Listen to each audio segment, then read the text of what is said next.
ወገኖቼ ቀሚስ ስላልቀያየራችሁ፣ ሸሚዝ ስላለዋወጣችሁ፣ ያማሩ ልብሶች ስላለበሳችሁ ለምን ይከፋችኋል? ሁሉ ያለው አምላክ እኮ ምንም የሌለው ነው የሆነው። ባለጸጋው አምላክ እኮ ፍጹም ድሃ ሆኖ እኮ ነው የኖረው። ቤት አለው እንዳትሉ ቤት አልባ ነው የነበረው። እንኳን ቤት ቆሞ የሚያስተምርበት ታንኳ እንኳን በተውሶ ታንኳ ነው ቆሞ ያስተማረው። ተውት ይህንንም መቃብር እንኳን በተውሶ መቃብር እኮ ነው የተቀበረው። ምንም ነገር እኮ አልነበረው።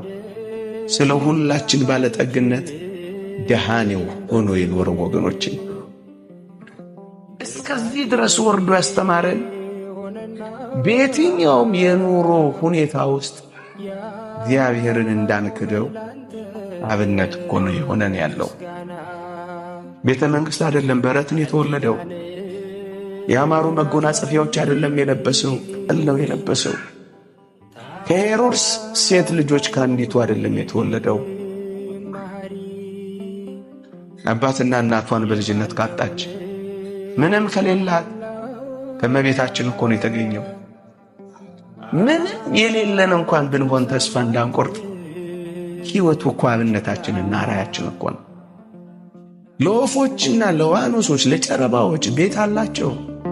ራሱን የሚያስጠጋበት ቤት እንኳን አልነበረውም ወገኖች። ቀሚሱም እንደዚህ ነበረች። አንዲት ቀሚስ የጌታችን ቀሚስ ስረ ወጥ ነበረች፣ ሲያድግ አብራው የምታድግ ወገኖቼ። እቺን ምድር ሊቃውንት እንደሚያስተምሩን በአንድ ቀሚስ ነው የጨረሳት። እቺ ቀሚስ ሊሰቀል ሲል ታስታውሱ ከሆነ አይሁድ ምን ነበር ያሉት? ዕጣ ተጣጥለን እንውሰዳት እንጂ አንካፈላት ነበር ያሉት፣ አንቅደዳት ነበር ያሉት።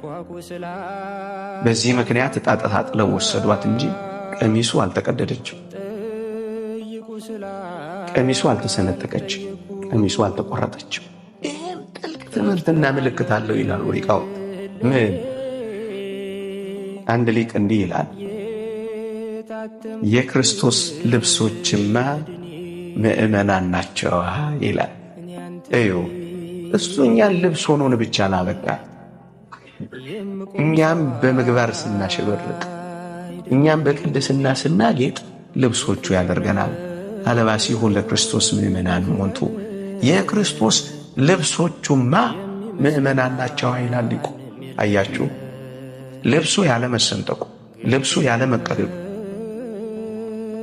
ልብሱ ያለ መቆረጡ፣ ልብሱ ያለ መለያየቷ ምእመናን እኔና እናንተ በምንም በምን ያለ መቆረጣችን፣ በምንም በምን ያለ መለያየታችን፣ በምንም በምን ያለ መሰንጠቃችን፣ በምንም በምን ያለ መቆረጣችን ምልክት ነበር ቀሚሱ እንኳን ወገኖቼ።